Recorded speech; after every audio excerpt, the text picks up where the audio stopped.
Относно как ще продължи моя YouTube канал с какво развитие, искам да ви дам повече информация, защото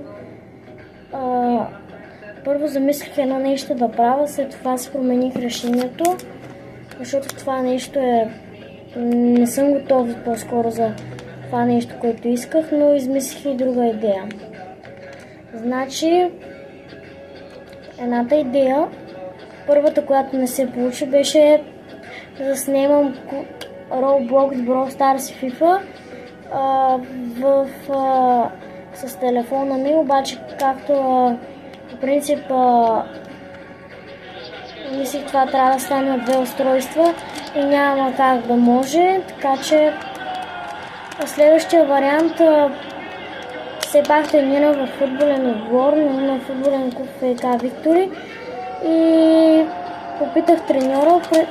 по-скоро прецених и попитах треньора ми,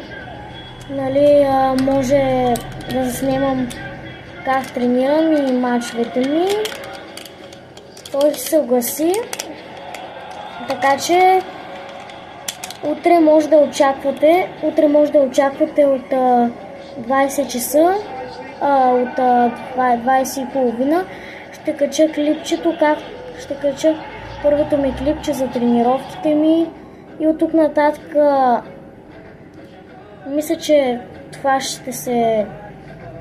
по такъв начин ще се развива канала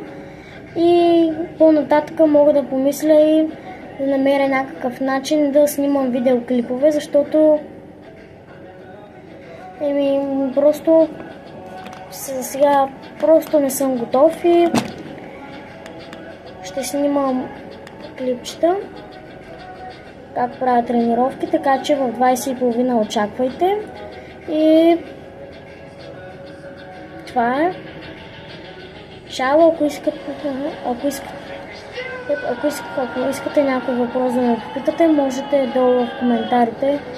да напишете. Абонирайте се за канала, праскайте лайка и чао!